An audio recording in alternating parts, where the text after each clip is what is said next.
Hello and welcome to the Gaggle Challenge, and if necessary, destroy media narratives. I'm George Szamuely. With me today, of course, is co-founder of the Gaggle, Peter Lavelle, and we are very fortunate today to welcome as our special guest Vanessa Beeley. She obviously needs no introduction to Gagglers. She's a writer, a blogger, a journalist, an activist.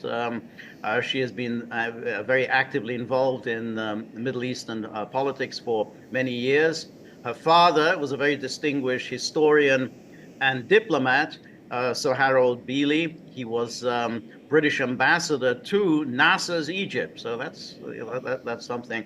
And obviously, there's a lot of stuff that we want to get to. So, what we want to basically know is where are we at the moment? Netanyahu says Israel is involved in a seven-front war, which kind of is, reflects on Israel's popularity in the region, but seven-front war. So basically, I've just simply asked, what exactly are Israel's goals, and is Israel on the road to achieving them?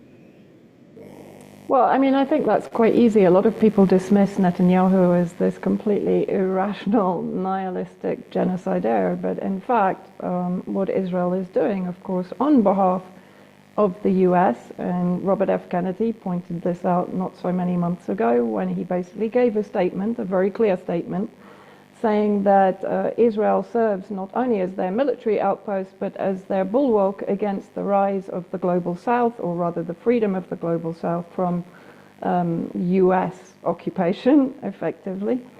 And also, of course, China, Russia, Iran, the non-aligned bloc, the BRICS alliance, etc. So this is Israel's role for the United States. But in my opinion, Israel also has its own agenda, which of course is this, first of all, to destroy what is perceived as the resistance axis countries.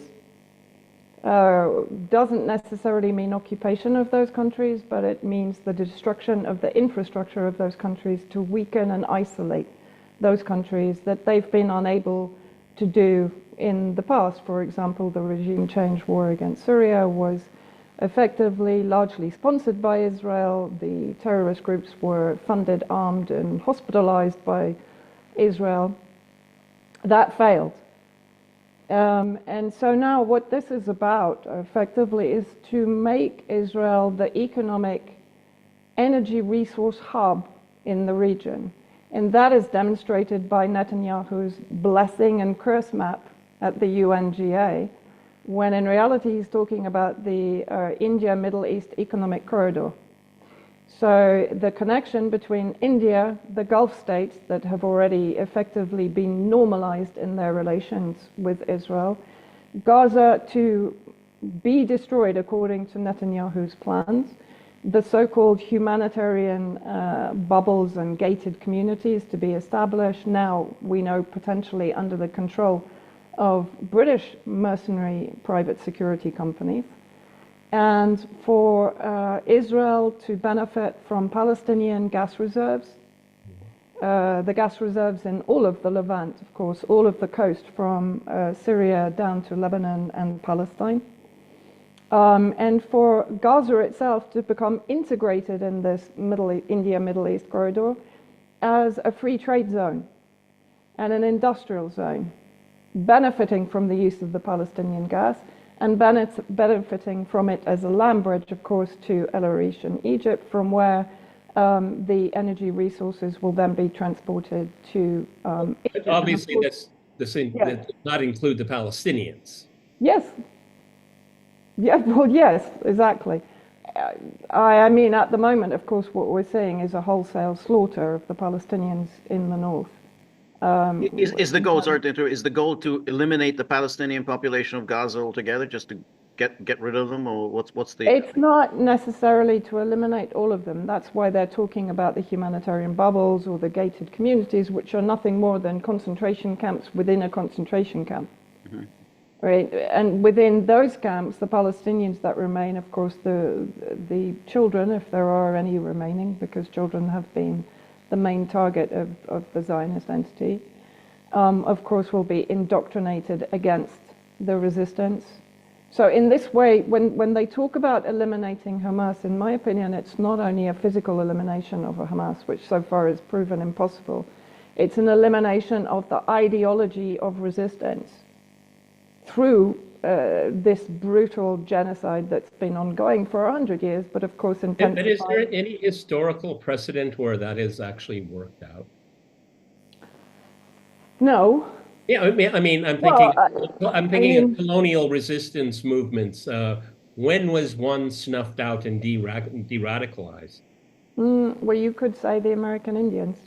Yeah, yeah.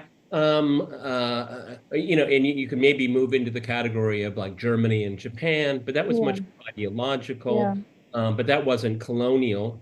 Yeah, I suppose the Americans can, and I suppose the Australians can take that trophy as well.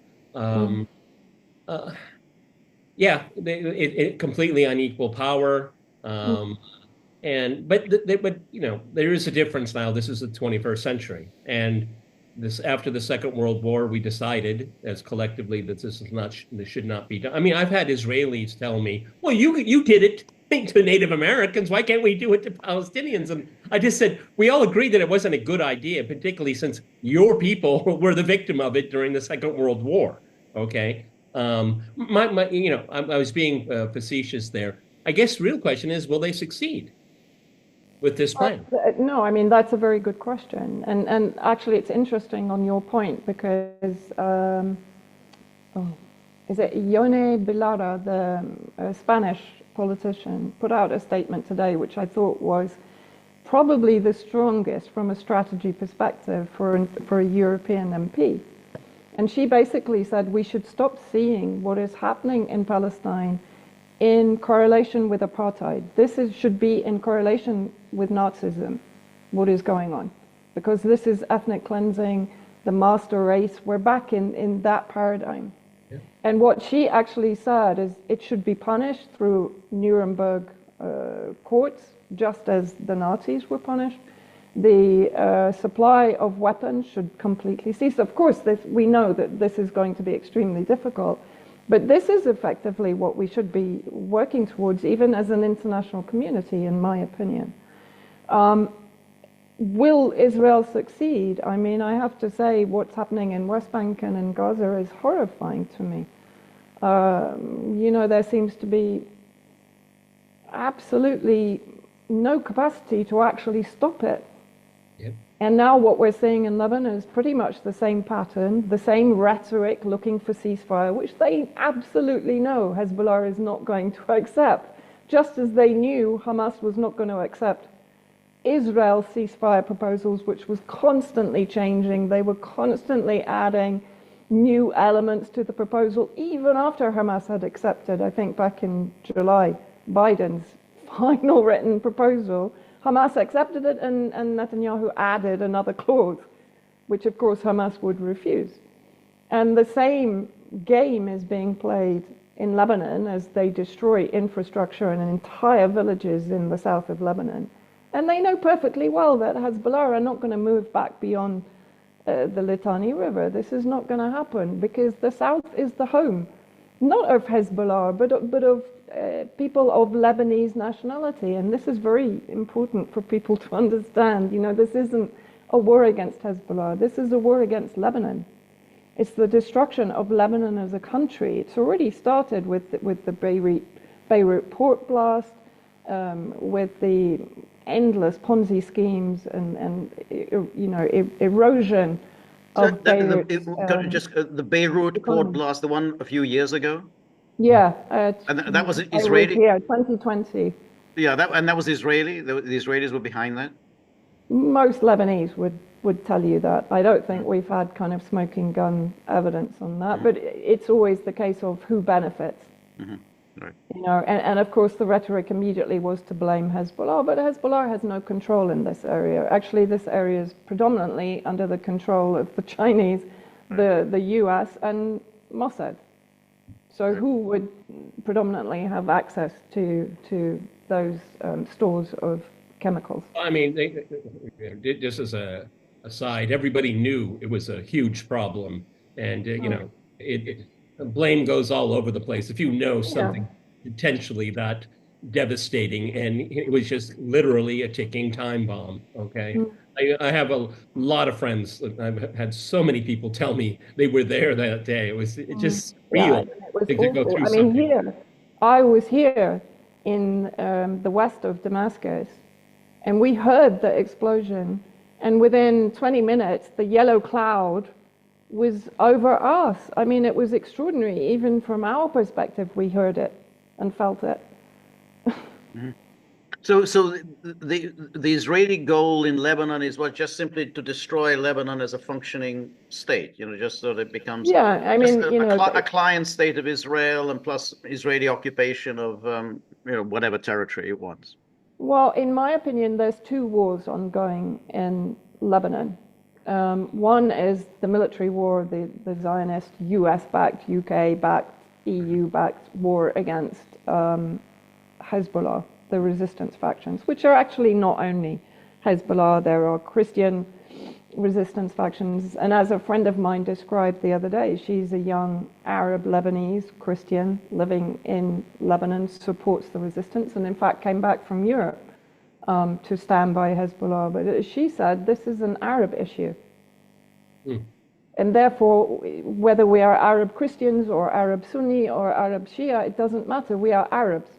And this is a national cause to prevent Zionist US occupation of our territory, just as we did with the Crusaders. This is actually how she framed it. And I thought that's a very intelligent way of looking at it, because that, if you like, erases these sectarian narratives that are being promulgated by Western media and Western officials in order to create this second layer war of factions that despise Hezbollah, like, for example, the Christian Phalangists, who are effectively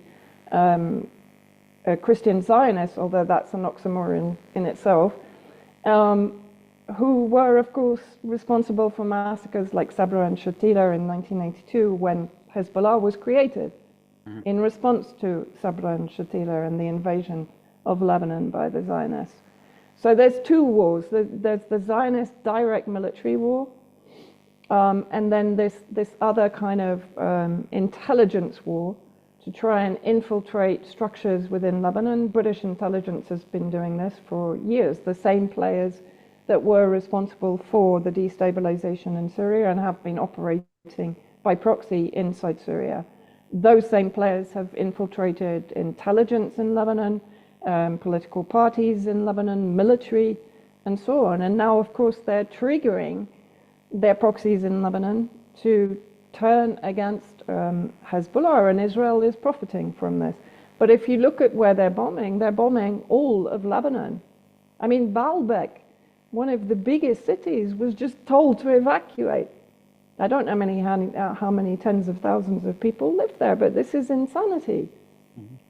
But you obviously, but you obviously remember in 1982, the goal was when they invaded, well, partly obviously to destroy the PLO, but another part of it was to create a satellite state in Lebanon, and their man then was Bashir Gemayel, but he was assassinated, and so Israel didn't really succeed in what it wanted, but.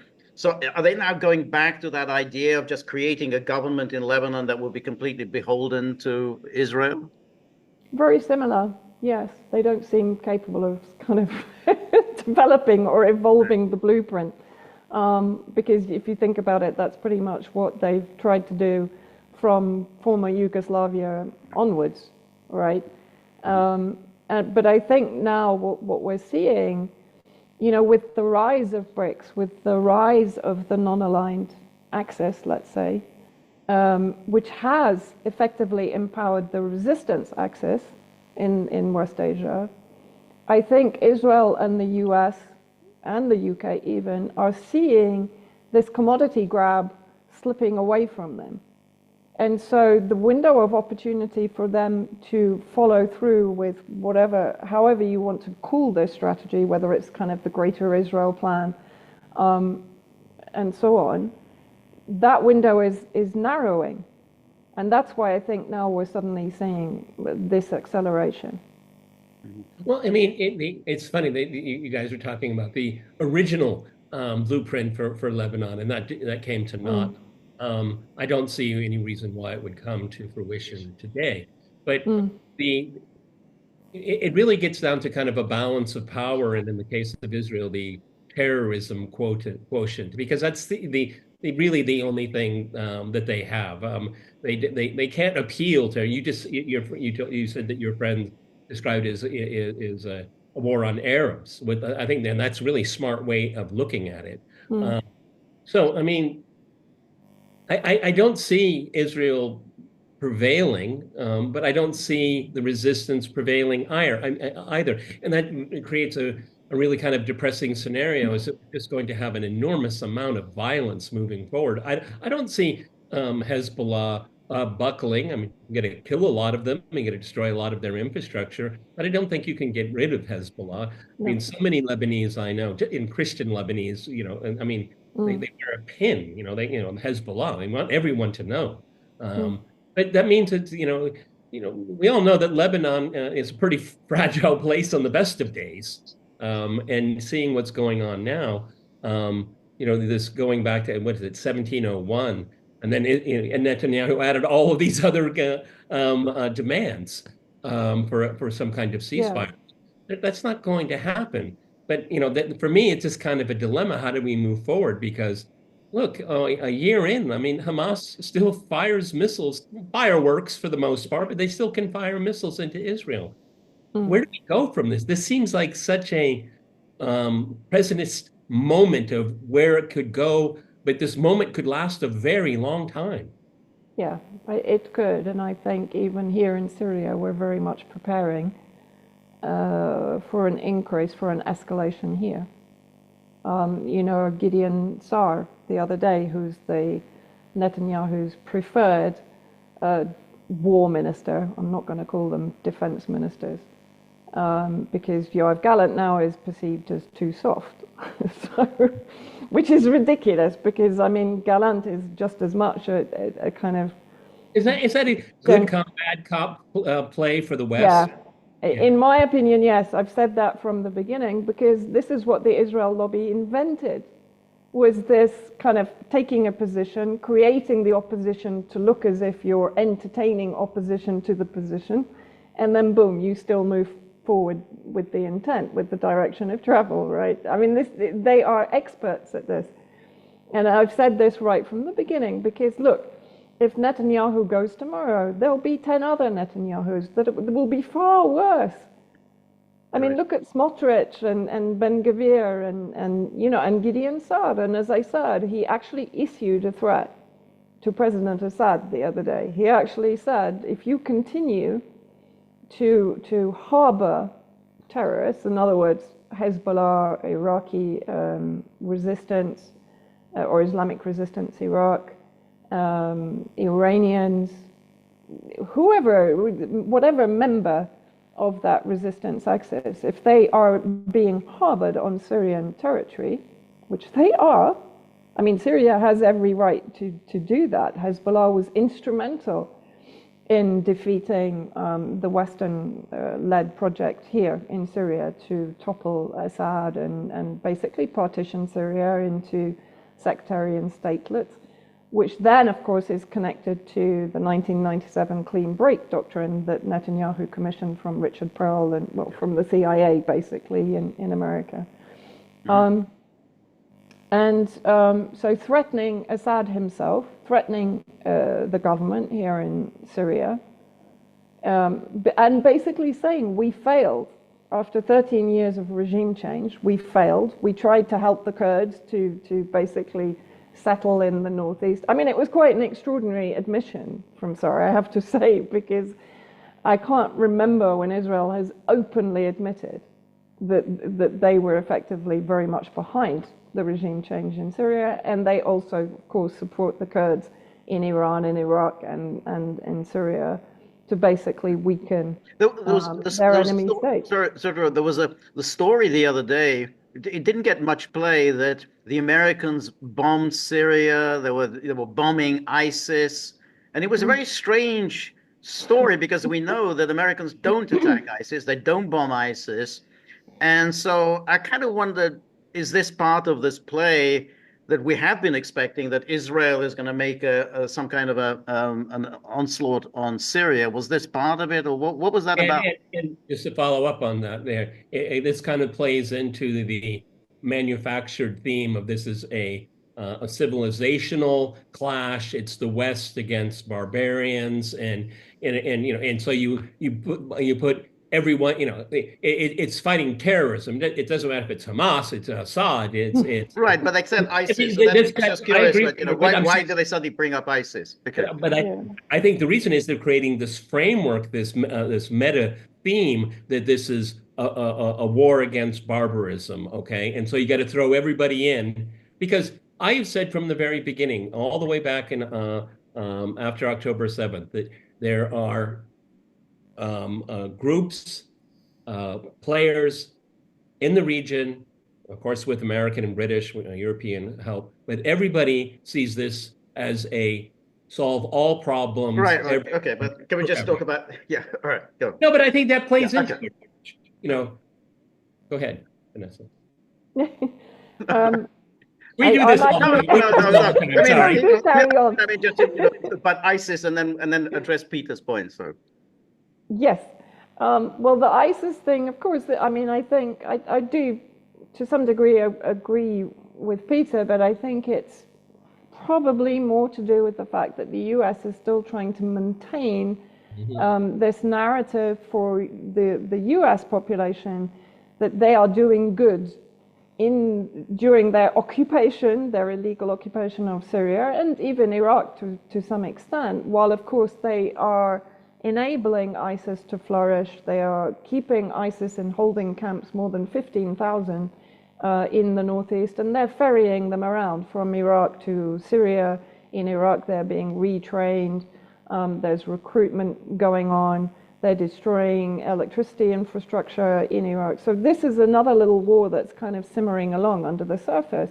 And in my opinion, so I think this narrative of we bombed Baghdadi for the 15th time, or we killed an ISIS leader for the 10th time, because we always discover they've already killed them before according to their storyline, it's just to maintain this belief in the American public that is remarkably gullible to some degree in the fact that the US is there for protecting people in Syria, of course.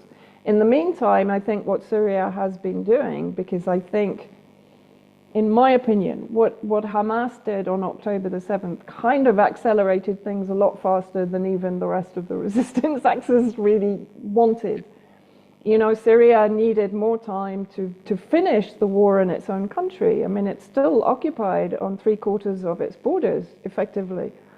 And so what I then saw was Syria starting to very quickly kind of divert military into the central desert area to try and basically finish ISIS with Russia's help. In the northwest, we've seen Jolani leading an escalated military campaign, so the army has been forced to go to the northwest to combat that, which of course is in collaboration with Israel. That's absolutely undeniable, because we've seen that through the last 13 years. Whenever there was a campaign to liberate, whether it was East Aleppo, Eastern Damascus, Homs, Israel would be bombing Syrian army positions as the terrorists were shelling Damascus or Aleppo, etc. So, this is normal. They work in absolute parallel, the terrorist groups and Israel. So in my opinion, Syria is understanding the pressure and trying to settle some of the conflict areas, some of the more sensitive conflict areas before escalation. And yes, it has opened its territories, because Syria, I do know that Syria, immediately after October the 7th, spoke with Hezbollah and said, we're prepared to send a brigade to help with the resistance. And Nasrallah's response was no. Syria needs to, you are our most important land bridge. You're the backbone of this geographical resistance axis. We can't afford for you to be in trouble. And so therefore Syria opened up its territory to resistance factions to target particularly the occupied Golan, but also other areas inside the occupied territories. That included Islamic resistance in Iraq. It included Hezbollah and any manner of other factions that kind of wanted to join in, really, in defense of Palestine. One of the interesting things is George and I have talked about this, and we're talking about Syria as a nation state, as a functioning, recognized nation state. But everybody else, this is the evolution that we've seen. We're not dealing with states, we're dealing with organizations. Hamas, Hezbollah, we have the groups in Iraq. I mean, it's really kind of changed the dynamic because we all know the sentiment inside of Jordan is clear on how they see things unfolding. But of course, that's not how the regime supported by Israel and the United States and others feel that way. So it's very interesting that you're dealing with non-nation states, because these nation states are just, they're hollow shells. I mean, you look at Egypt, we look at Jordan, and they're very fragile, extremely fragile. And I think this is a long struggle, and I'm not convinced the two regimes in Egypt or Jordan is going to survive this. But so we haven't talked about really an important issue is the Israeli attack on Iran, because this is the retaliation. There's so many different stories out there. It's really quite incredible. Alistair Crook, which I know you're aware of, he's come out with a very which for me was really quite definitive. I mean, far more so, even people that we would be nominally in our camp, but he was much more detailed. A lot of other people felt were very tepid to go there. My gut goes with his analysis here. This was a real failure for the Israelis. Yeah, it was. Can I just say also that Yemen is a state actor in the resistance? Right. Very important one, of course, adhering to the Genocide Convention, preventing and punishing genocide. So we have to kind of, or I at least salute. Well, Norman Finkelstein thinks they should get the Nobel Peace Prize. I think they should. My God, I mean, this country is under siege, blockade, bombing since 2015, and now Saudi Arabia is being told you've got to go and start the war again. Well, if I ever get in conflict with a nation state, I'm going to have Yemen on my side. There was a wonderful rumor, which actually I had to kind of I messaged. I'm sure he won't mind me saying this, but I did message Alistair to say there's no 40,000 Yemenis inside Syria, because it was this wonderful story that was circulating on social media, and I was like, where are they? Because I want to go and say thank you guys, but no, of course they're not here. There's a lot of misinformation being attributed to Israel right now. They're starting all these rumors, and a lot of this was about pretext to bomb Syria, because now they've started this whole rumor that Syria is developing nuclear weapons, which is just... Well, there are also North Koreans in Russia. Oh, yeah, I know, yeah. Oh, no, North Korea is also, according to one Hebrew University report, North Korea is here helping Syria to develop nuclear technology. So right. Well, I mean, they did bomb Syria back God, was it still in the Bush administration when they bombed Syria? They were alleging that somehow they were developing nuclear. This was a nuclear facilities. That was under Bush or Obama. I can't remember now. No, it was Bush. Yeah, it was Bush. No, and it was Israel that bombed. It was Israel that bombed. That's right. It was, and Bush was like, exactly. well that's done. Right. Yeah, exactly. Oh, you did that to Iraq, and now you're doing it to Syria. So yeah, exactly. Yeah, but the question was about Iran. Exactly. Yes, sorry, I kind of digressed there. George and I digress all the time for hours on end. Go right ahead. Feel free to digress. Yeah, I mean, I think I think I put out a tweet after the second wave, because there were allegedly 3 waves, and I said, well, it took 100 Zionist war jets to set a bush on fire in Tehran, because that was the only evidence of any damage in Tehran that at that point we were receiving. And then allegedly they carried out this third wave. I only just started listening to Alistair just before I came on, so I don't actually know what his theory about the whole attack was. But in my opinion, yeah, it was a failure. I mean, for goodness sake, you know, this is a nation that is wall to wall carpeted with American weapons, and some of the most sophisticated weapons that America has developed. And those are used, Gaza is effectively used as a test bed for those weapons. And now, of course, they're being sold on based on their success in the genocide in Palestine, which is just appalling. Well, I mean, Alistair's theory of the case, and he obviously is well acquainted with many contacts and sources, but he thinks it was Russian anti-missile technology that was really turned the corner there. I Yeah. mean, essentially, the Israelis in the first wave, they saw something. We don't know what that is. We're not going in there because the risk is too high.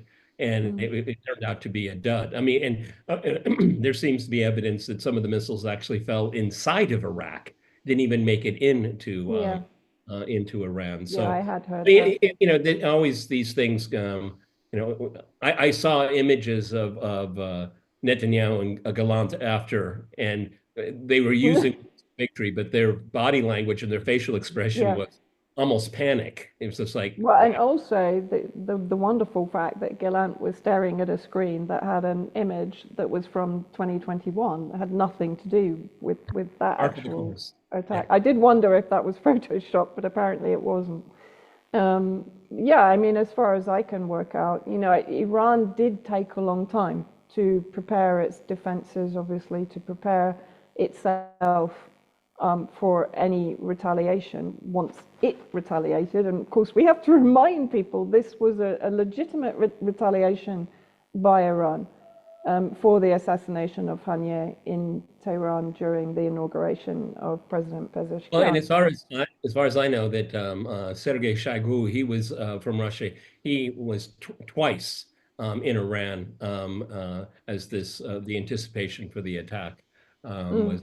So, I mean, and again, I have to use Alistair Crook. I mean, I'm not, I live here, but I'm not getting it from here. There are a lot of Russian technicians as well. So, I mean, the reason why I bring that up, because, we're talking about, I'm assuming this is going to be a very long and bloody and destructive process. But if we understand from people like Alistair Crook that the playing field is getting a little bit more balanced out, that's turning into a real dilemma for the Israelis, because obviously they want to take out the axis of resistance. They want to take out Hamas, Hezbollah. We can't forget about our friends in Yemen, and then of course Iraq. But of course it's all centered on Iran. And this plays into the American narrative. I believe that for the Americans, they want to maintain hegemony in the region and deny outside powers. Okay, that's one thing.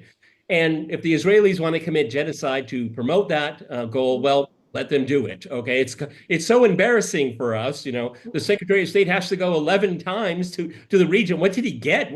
And did he get anything after 11 visits? I mean, George, how many times did Henry Kissinger do his shuttle diplomacy? I mean, it was like 4 or 5 trips. Okay, and he got something. Okay. So, I mean, this is the very broad picture of it, because I think the American interest is not a two-state solution, obviously, but dislodging Russia and Iran simultaneously. They're thinking big. You got to give them that. Yeah, no, absolutely. I mean, as I said in the beginning, this is all about commodity, resource, economy, trade, control, and freezing out Russia and China and BRICS, basically. I think one thing that I mean, I do speak to a few Russians here within the military and within the Reconciliation Center and so on. They are realizing that they are at great risk of losing their footprint, their only footprint in the Middle East, which is at Hamamim in Tartus naval base on the eastern Mediterranean coast of Syria. And I have heard that they are aware of this and that they're preparing also, because as Gideon Saar pointed out, Syria is next. I mean, they've already increased the number of bombing raids against Syria, and it's very clear that they're trying to clear a path through air defense, particularly in the south, because the south is probably the most vulnerable area, because Israel already occupies Golan, which borders onto, Syrian Quneitra and then the Syrian south.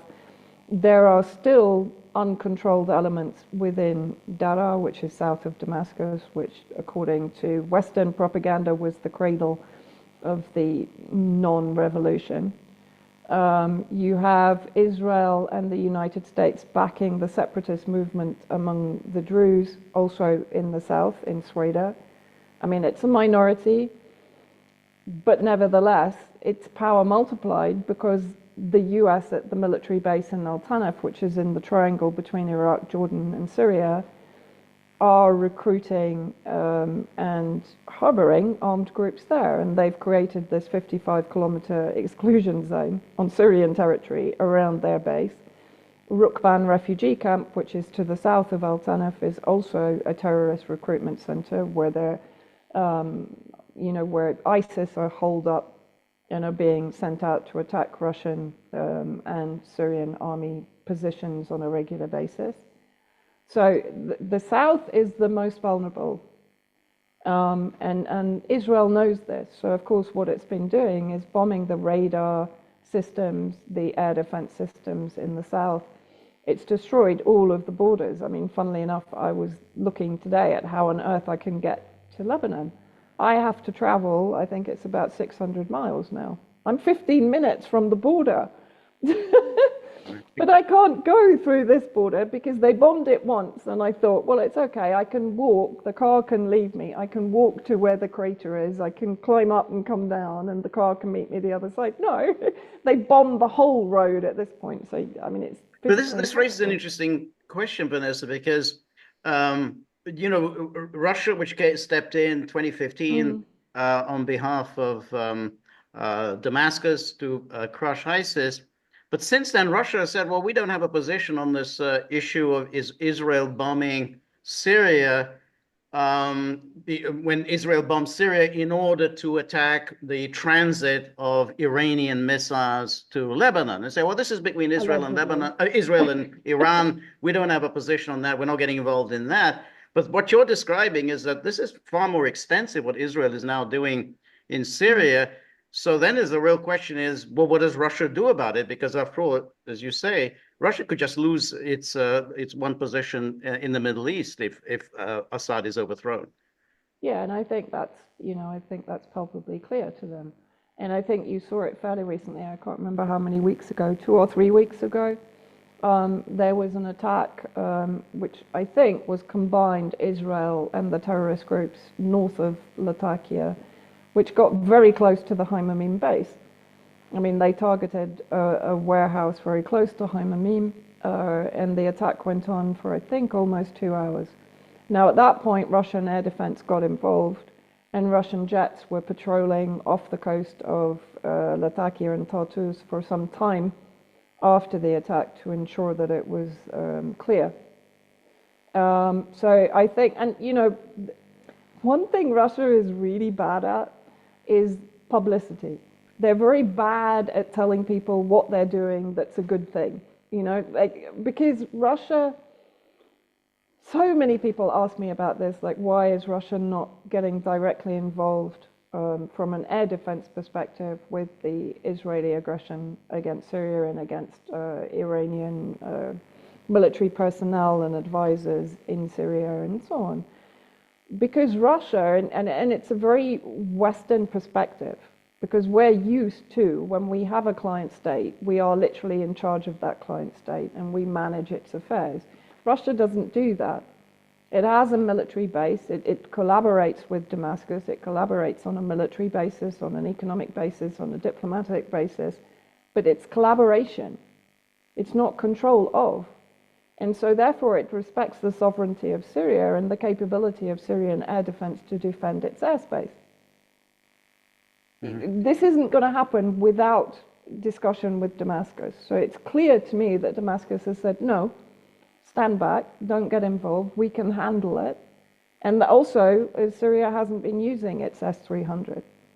It's not used it yet. To back that up, George has already mentioned it, but in 2015, and I think it was in September, Putin announced that he was honoring the invitation from Damascus, and Russian assets went there, and they did their job for 6 weeks, and then they said we're done, and they downgraded their presence. They sent the planes home. That's how they operate. What's the mission? Did you hear any generals, Russian No, it's not their job. Somebody else. I'm not a spokesman. Somebody else does that. Okay. And it's really interesting. Donald Trump takes complete credit for it. He says it all the time. I got rid of ISIS in 6 weeks. He said, who gets rid of them doesn't matter to me. Okay. So, yeah, but I'm just with you. It's very low profile. I mean, they went in, they did their job, and they left. Yeah, right, but as you're saying is that that basically Syria is in danger. I mean, that there's a real threat now to Syria. Yeah, there is, and I think how Russia is recognizing that threat is, for example, I talked about the Syrian Arab Army mobilizing to the northwest to deal with the threat from Jolani, which, by the way, has been enabled also by Ukrainian specialist military advisors and intelligence who've been in the northwest and have also been recruiting terrorists from the northwest of Syria to go and fight for them in Ukraine. But they've also, in return, provided technology, provided weapons, provided training for those armed groups that are dominated by Al-Qaeda under whatever moniker you want to attribute to them. So what you're seeing is Russia, in fact, Russia precipitated the bombing campaign.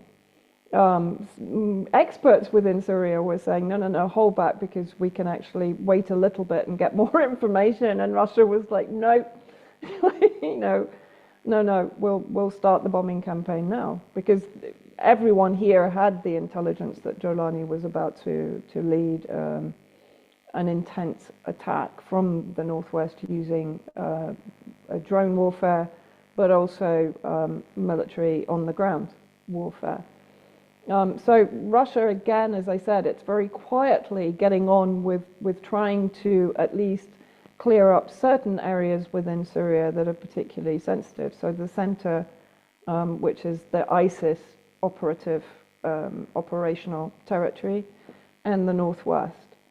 And they've also been tangling on a fairly regular basis with the US in the northeast, So, Russia is heavily involved. And I would guess there are discussions going on militarily as to how they help Syria to prepare, just as, in theory, they helped Iran to prepare. Well, that goes back to what I said earlier, is that to solve all problems everywhere forever. And I can't see how Syria, as we've already mentioned, cannot be outside of that. Vanessa, a very broad question, and I don't know if you have an answer. I'm not sure anybody has an answer. Are we already in the middle of the Third World War? Yes. Yeah, I think so too. Yeah, I mean, I used to say this even about the war in Syria, because if you look at what was going on, I mean, who was involved in it? The US, the UK, the EU, the Gulf states, I mean, particularly Qatar and Saudi Arabia, until 2017, were heavily involved in the funding of the war. And then you had all the Five Eyes countries and so on. And who were they confronting? Iran, Russia, China was very much a supporter of Syria, but it was very kind of low intensity. And I think all that you're seeing is this continuing war for control of commodities, but it's scaling up. That's all. But I think, this has been coming for some time, and I think you're right. There's no solution right now, because, as you said, the rhetoric is diplomatic solution. The US keeps talking about ceasefire. The UK keeps talking about ceasefire. But I mean, there's no reality to this discussion. They know there's going to be no ceasefire. That is it's a talking point for Western elites, but in the region, nobody's talking about that. Exactly. You know, it's like peace in Ukraine. I mean, it's just a talking point because they have no intention of peace in Ukraine. Mm-hmm. Either they will finish completely with the depopulation of Ukraine, which makes you wonder what it then becomes. But I mean, you know, that's what is effectively coming. Of course, it might be repopulated by the terrorists from Syria. I mean, I am being facetious there, but Well, I mean, the Europeans particularly should think with they should be careful what they wish for, because you could have a very nasty rump state in yeah, Ukraine, and exactly. the we were stabbed in the back. It was the Americans. It was the Europeans. I mean, it's the law of unintended consequences here. Okay. But yeah, I mean, but that's what we're seeing all over the place. The 2006 Condi Rice, you know, the remaking of the Middle East. Well, they've kind of adopted. Well, look what happened then, and they're saying it again now. I mean, there's so many moving pieces, so many variables out there. But one thing is for sure, the threshold of risk has gone up immensely, and it's Yeah. terrorizing. And actually, this is one really important point because, you know, everyone in relation to Trump is talking about stopping nuclear war between Russia and Ukraine. And I've said this many times, the biggest danger for any kind of nuclear attack is Israel, because they have the Samson Doctrine, which Ariel Sharon spoke about in 2003, that he would even target alliance states if Israel's existence were to be threatened. Now we're at a point where quite genuinely Israel's existence is under threat. I mean, there's Well, talk yeah, already it's under that threat. In what way? From Iran? How do you mean it's under threat?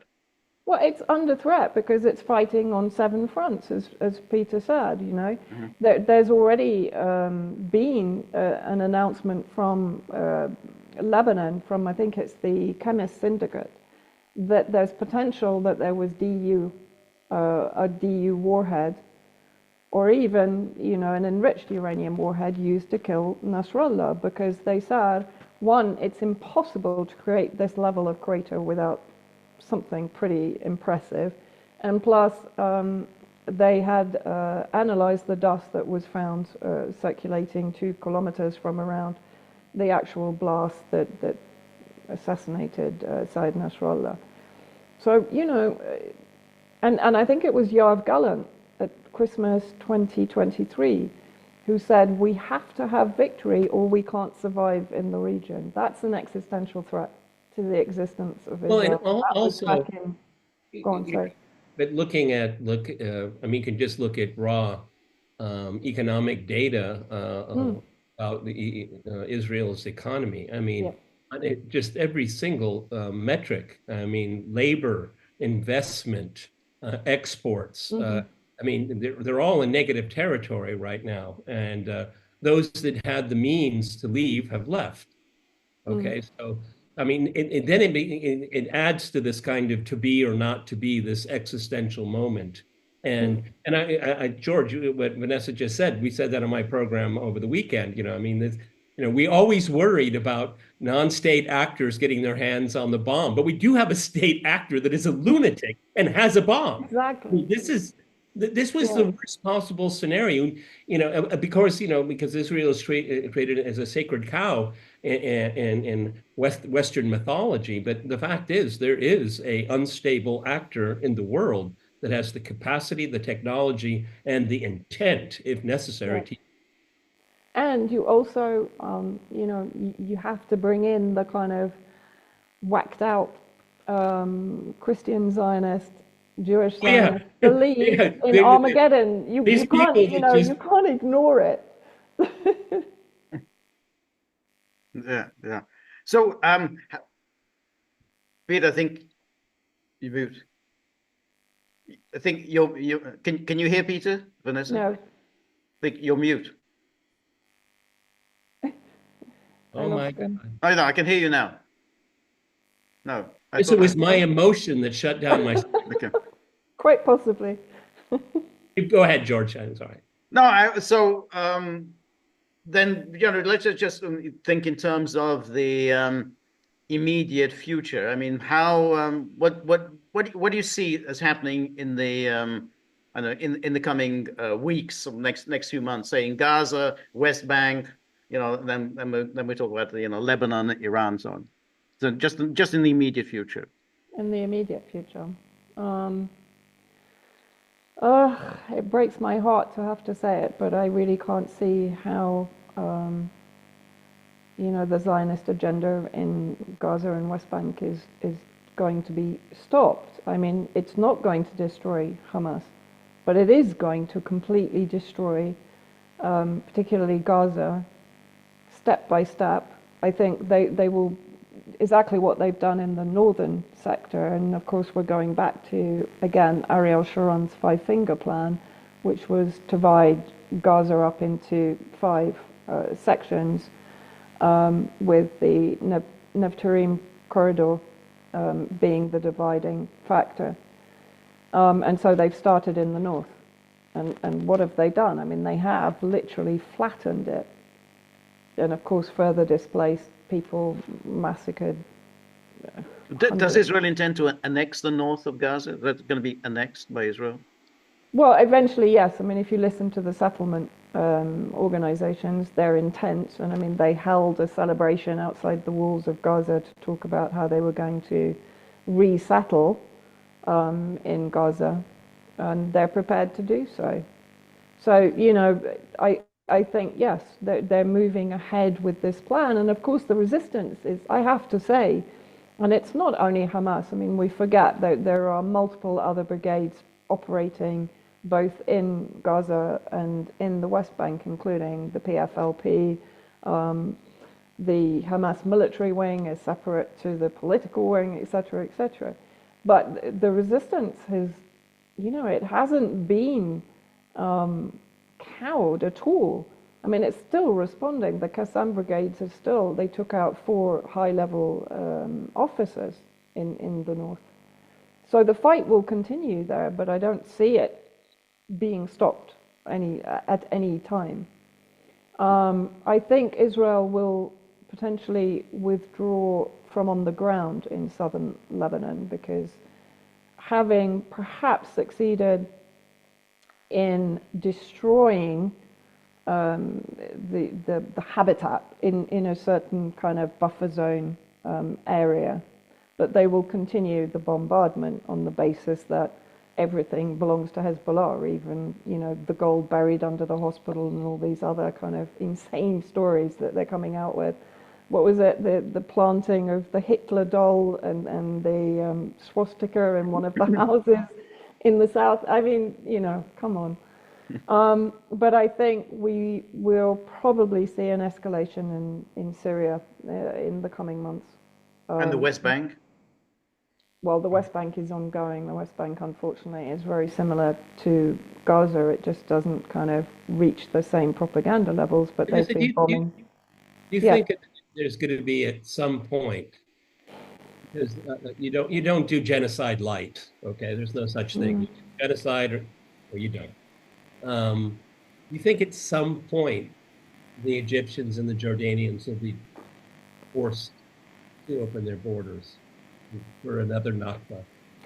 I think there's 2 potential tripwires or circuit breakers in the Zionist agenda. One is, I think, the potential for an internal civil war. So within Israel. Yeah, between the far right and the right, because there's no left. There is no left in Israel. But I think there's potential for, and Alistair Kirk has spoken about this multiple times, the war between the Ben-Gvirs and the Smotriches that now control, and who have that religious fanaticism, and who control the border guards, the internal security, the settlers, and they've been arming the settlers. So, as Alistair pointed out, this could be a war between the Knesset and Judea and Samaria within Israel. That's one thing. The other thing is Ukraine of West Asia. because it's completely prostituted out to the Gulf states, to the United States. It's not a sovereign country anymore.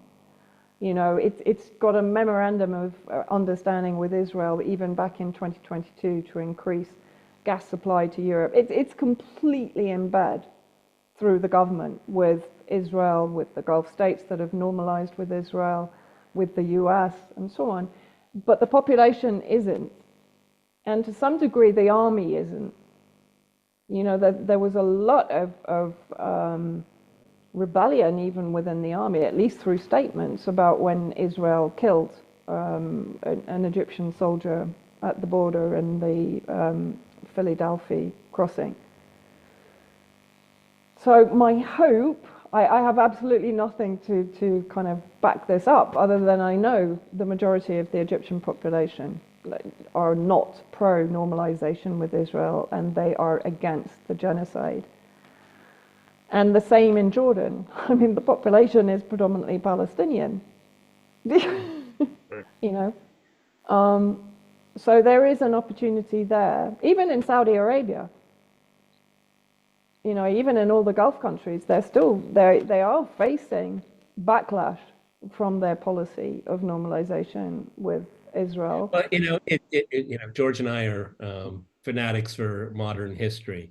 But you know, in August 1914, when the great and no one really wanted it, the Great War that started, but it ended. Its conclusion was the end of empires. And you know, I'm bringing that up is that the unintended consequences. I mean, we think, you know, you think Saudi Arabia. I mean, even people thought the Soviet Union would last forever, but these you know, these Gulf states, these are families, they're monarchies. They're not really nation states in a nominal sense. They're a lot more fragile than I think Western supporters think. Okay, my point is, it's wide open. Everything is wide open right now. Yeah, it is. And I think when you talk about Saudi Arabia, of course, to a large degree, regionally, the battle is between Saudi Arabia and Iran for control, for dominance in the region. Vanessa, how do you explain the fact that not one Arab state broke off diplomatic relations with Israel throughout this, you know, since October the 7th, 2023? This, you know, it's been more than a year, and not one Arab state broke off diplomatic relations with Israel. The minimum. I mean, there were non-Arab states that broke off diplomatic relations, but not one Arab state did that. Well, when you say not one Arab state, of course. Well, those that actually maintain diplomatic relations with Israel. Iraq, Egypt, Jordan, even Morocco. the Iraqi government.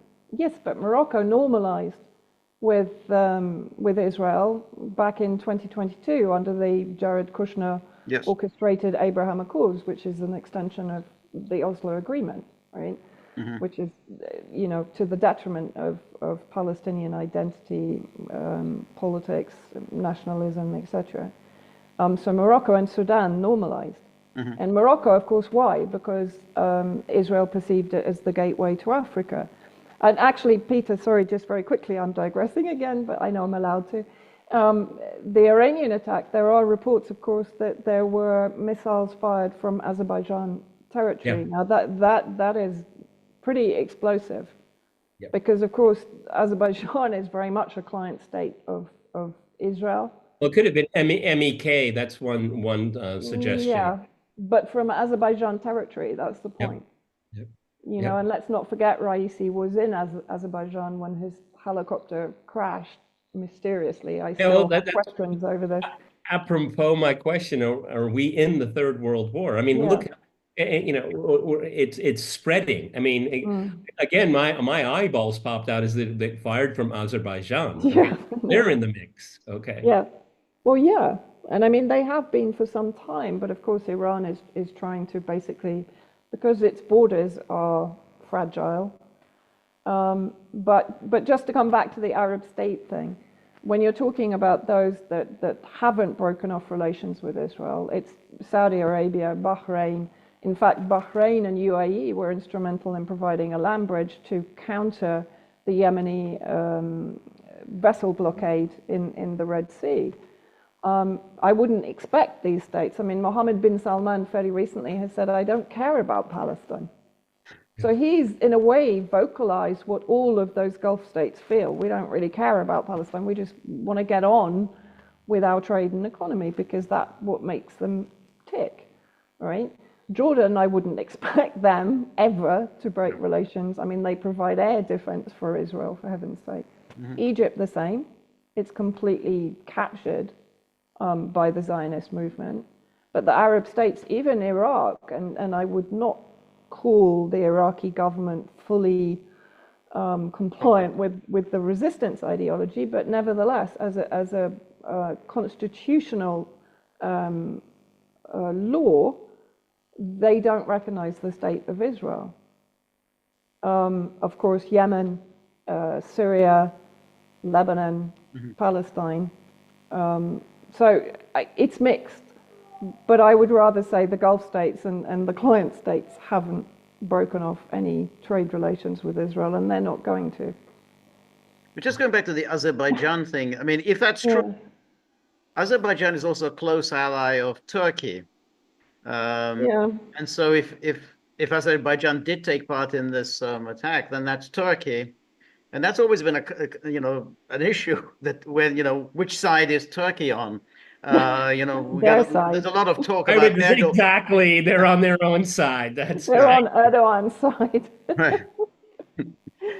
Oh, God. No, but George is absolutely right, though. I mean, I think it was even today, in today's news cycle, Foreign Minister Lavrov was quite pleased to support Turkey's involvement in BRICS. Okay, so I don't know what that actually really means. No, I don't think it means it. Erdogan, I don't know. George and I have done hundreds of hours on Erdogan.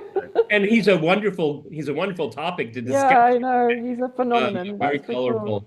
But I've always said he plays the bazaar, and he'll look for the best possible deal. Right. He's long, or to have his cake and eat it too. Okay. Yeah, he's long on talk about Israel. That we're going to do this, and this on Israel, and then supplying nothing. Oil from Baku. He's still supplying, iron and steel for the weapon industry, and this is just rhetoric. And this is what Erdogan does. Yeah, that's right. Well, Vanessa, this was a really, really fascinating discussion. Really appreciate your giving us your time. And since you're in the war zone, you're in the zone of danger, please be careful and join us again very soon. And George, if you're going to put a title on this video, I would suggest Digressing with Vanessa. Digressing. All right. So thank you very much. Thank you, Peter. And remember, if you like the Gaggle, please like, share, and subscribe. See you soon. Bye-bye.